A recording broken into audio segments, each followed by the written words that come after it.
मतलब जिसका मन संसार के रस में रसा हुआ है, संसार की माया जिस पर व्याप्त हो गई। जब संसार की माया व्याप्त होगी तो संसार के रस में उसका क्या आ जाएगा, रस आ जाएगा। तो उसमें उसकी क्या हो जाएगी, रुचि हो जाएगी। तो संसार के जीव कहाँ जाते हैं, अपनी स्वरुचि में जाते हैं।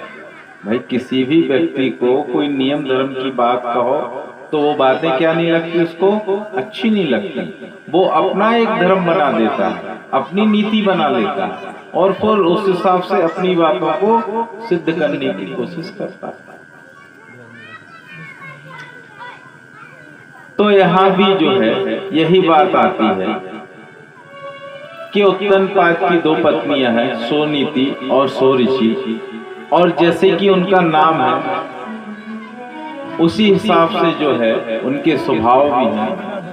तो स्वाभाविक रूप से उत्तनपाद महाराज की रुचि कहाँ जाती है, अपनी स्वरुचि पत्नी में जाती है, जो उनकी रुचि के हिसाब से चलती है। तो इनकी जो दूसरी पत्नी है जिनका नाम है सुनीति, ये इनसे क्या रखते हैं, दूरी बनाकर, क्योंकि हर अच्छी बात करने वाले से लोग क्या रहते हैं, दूर रहते हैं। जय श्री राम। ये संसार में बड़ा व्याप्त है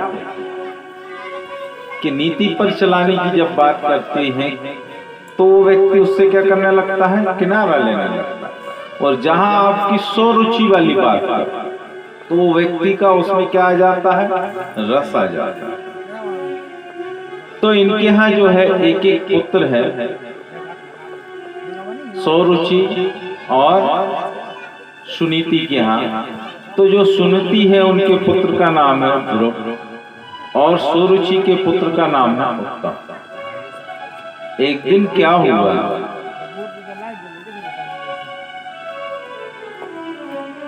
कि महाराज उत्तनपाद सिंहासन पर बैठे हुए हैं और पास में उनकी पत्नी स्वरुचि विराजमान है, और उसी समय जो है उत्तम उनकी गोदी में विराजमान है। तो सुनीति जी का जो बालक है, जिसकी आयु लगभग 5 वर्ष की है, वो खेलते खेलते कहाँ पहुंच गया, राजभवन में चला गया। और राजभवन में जाते ही जो है उसने अपने मन की इच्छा प्रकट की कि पिताजी मुझे भी आपकी गोद में बैठना, क्योंकि उत्तम उसका क्या है, छोटा भाई। तो उसको देखते से ही जो है उनकी इच्छा क्या हो गई कि मैं भी जो है क्या करूं, अपने पिता की गोद में बैठूं। तो जैसे ध्रुव महाराज अपने पिता की गोद में जाके बैठने के लिए आतुर हुए, तो वैसे ही उनकी जो सौतेली माँ है जिनका नाम है स्वरुचि, उन्होंने हाथ पकड़ के नीचे कर दिया और कहा कि यदि तुम्हें अपने पिता की गोदी में बैठना है तो पहले जाओ भगवान की तपस्या करो और भगवान से वरदान मांगना कि तुम मेरे गर्भ से पैदा हो, तब जाके तुम जो है अपने पिता की गोद में जाके बैठ सकते। तो नन्हा सा बालक जो है दुखी होके अपनी माता के पास आता है।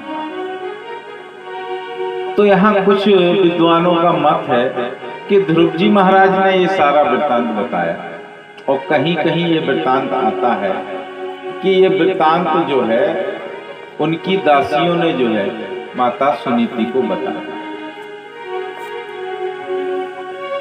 तो जैसे ही माता सुनीति को ये पता चला कि आज हमारे पुत्र के साथ ऐसा व्यवहार हुआ है,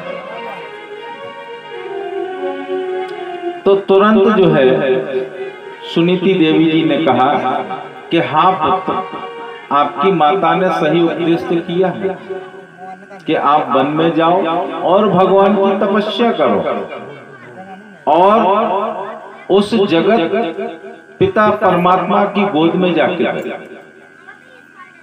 ऐसा जो है आदेश ध्रुव महाराज की माता जी ने दिया। देखो सुनीति, उनकी माता का नाम क्या है, सुनीति। तो वो किस नीति पर चलाएंगे, सही नीति पर चलाएंगे। तो उनके पति को तो वो नहीं चला पाए। आज उन्होंने अपने पुत्र को ये आदेश दिया तो पुत्र जो है उस नीति पर चल पड़ा। किस नीति पर? सुनीति, मतलब अच्छी नीति पर, धर्म की नीति पर चल, और वो वन की ओर चला गया। और जैसे ही वन में वो गया है तो वहां पर जो है उनकी मुलाकात किनसे हुई? नारद जी महाराज से। तो कोई भी जो है अच्छा गुरु चेला बनाने से पहले क्या करता है? चेले की परीक्षा लेता है, थोड़ा सा टटोलता है। तो ध्रुव जी महाराज की भी थोड़ी सी नारद जी महाराज ने क्या ली? परीक्षा ली और कहा कि भाई आप छोटे से नन्हे से बालक हैं, आप जो है इस कठोर वन में क्या कर रहे हैं? तो सारा वृत्तांत ध्रुव जी महाराज ने नारद जी महाराज को सुना दिया। तो नारद जी महाराज ने कहा कि भैया ये मार्ग बड़ा कठिन है, सोच लो आप नन्हे से एक राजकुमार हो, छोटी सी आयु है, भगवान की तपस्या करने में बड़ा कष्ट होता है।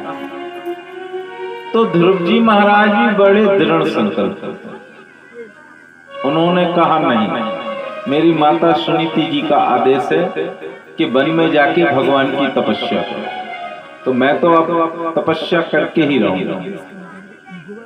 जब नारद जी ने देखा कि इस बालक की इच्छा और संकल्प शक्ति जो क्या है बहुत मजबूत है, तो फिर जो है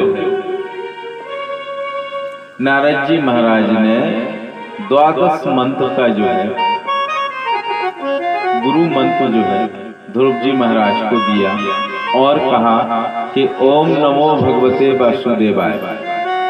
इस 12 शब्द का मंत्र जो है ध्रुव जी महाराज को दिया और कहा कि जाओ इस मंत्र का क्या करो?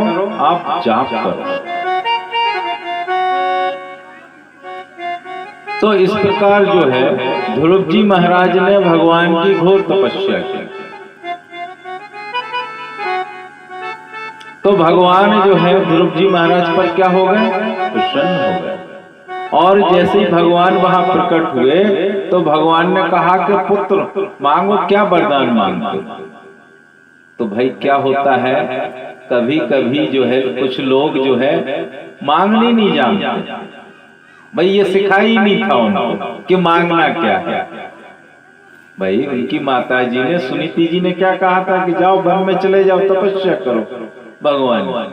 अब ये नहीं बताया कि भगवान आए तो क्या कहेंगे।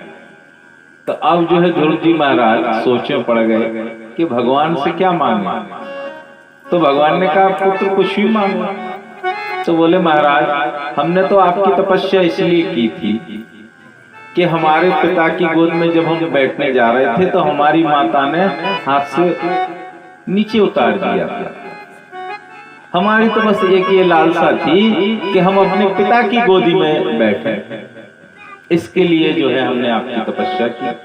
तो भगवान जो है प्रसन्न हो गए और आज भगवान ने स्वयं जो है ध्रुव महाराज को अपनी गोदी में बिठाला और भगवान ने ध्रुव से कहा कि जाओ ध्रुव महाराज आप अनंत काल तक जो है राज करो और आपको जो है आपके पिता जो है अपनी गोदी में बिठाएंगे और अपना राजपाट आपको सौंपकर कहाँ चले जाएंगे? वन को चले जाएंगे। और इस प्रकार जो है ध्रुव जी महाराज वन से नगर की ओर आए हैं और उनका वहां बड़ा भव्य स्वागत हुआ है। अपनों को नैया रे, अपनों को नैया रे, बिना राम रघुनंदन अपनों को नैया रे, अपनों को नैया रे, अपनों को नैया रे, बिना राम रघुनंदन अपनों को नैया रे, अपनों को नैया रे, अपनों को नैया रे, बिना राम रघुनंदन अपनों को नैया रे।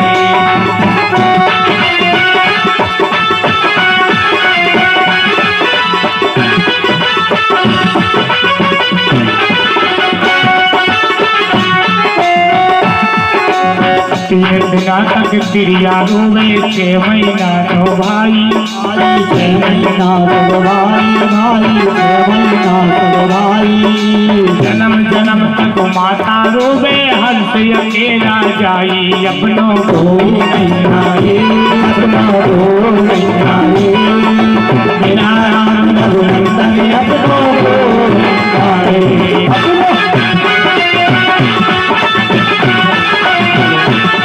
हरे हरे हरे